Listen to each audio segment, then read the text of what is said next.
উপলক্ষে পবিত্র মাহে রমজানের মাসে ঠিক ইফতারের পূর্ব মুহূর্তে এমন একটা সুন্দর পরিবেশে বসে ইফতারি করার যে সুযোগ সৃষ্টি করে দিলে সেই আল্লাহ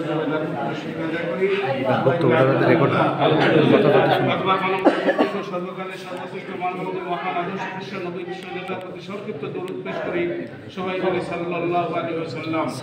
সম্মানিত হাজির, আসলে মাহে রমজানের এই পবিত্র সময়ে পবিত্র মাসে অনেক বক্তব্য আমরা শুনেছি, অনেক কথা শুনেছি, অনেক আয়াত শুনেছি।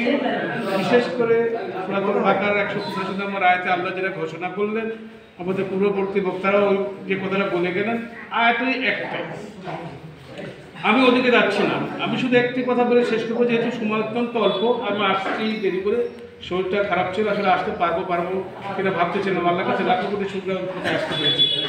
তো সবচেয়ে বড় কথা হলো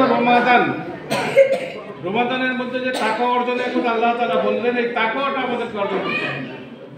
একদম সংক্ষিপ্ত পরিসরে যে কথাটা, তাকওয়া যদি অর্জন করে এই মাহে রমজানের মাসে সত্যিকারের শিক্ষা নিয়ে আমরা যদি বাকি 11টা মাস চলাচল করতে পারি, এই শিক্ষা নিয়ে যদি আমরা জীবনযাপন করতে পারি, তবেই আজকের এই মাহে রমজানের পূর্ব মুহূর্তে ইফতারের সময় বসে যে শিক্ষাটা নিলাম, এই শিক্ষাটা বাস্তব জীবনে প্রতিফলন করে আমরা আমাদের বাকি জীবনটা অতিবাহিত করতে পারলে আল্লাহ থেকে সন্তুষ্ট অর্জন করা যাবে বলে আমরা আশা করি।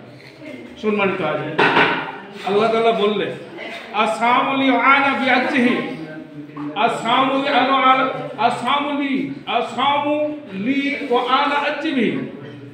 হচ্ছে আমার জন্য, আমি তার পুরস্কার দেব। অন্য কোন ইবাদতের ক্ষেত্রে আল্লাহ কিন্তু এটা বলেন। আল্লাহ এই ক্ষেত্রে জোর দিয়ে বললেন যে আমার জন্য রোজা রাখে আমার বান্দারা, আর আমি এই রোজার ফলাফল দেবো নিজ হাতে। অন্য কোনো ইবাদত বন্দের ক্ষেত্রে কিন্তু আল্লাহ এটা বলেন না।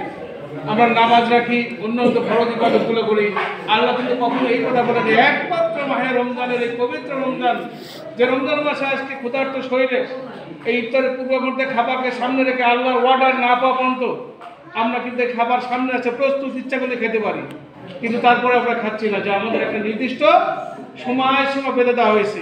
এই নির্দিষ্ট সময় যখন পার হয়ে যাবে, তারপরে আল্লাহর ওয়াদা অনুযায়ী, প্রতিশ্রুতি অনুযায়ী আমরা ইফতারটা করতে পারবো। এই যে ক্ষুধার্ত শরীরে খাবারকে সামনে রেখে আর যখন আমরা বসে আছি, আল্লাহ কিন্তু আল্লাহর ফেরেশতাকে দেখাচ্ছে, দেখো আমার বান্দারা আমার সন্তুষ্টি অর্জনের জন্য, আমার জন্য শুধুমাত্র খাবার সামনে পাওয়ার পরে খাবার খাচ্ছে না, আমার নির্দিষ্ট সময় দেওয়া আছে।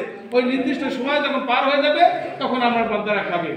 সম্মানিত হাজিরিন, এই জন্যই আল্লাহ নিজে বলছে যে আমি নিজে হাতে এই প্রতিদান দেব, যেহেতু তারা আমার বান্দারা রোজাটা রাখে আমার জন্য। সম্মানিত হাজিরিন,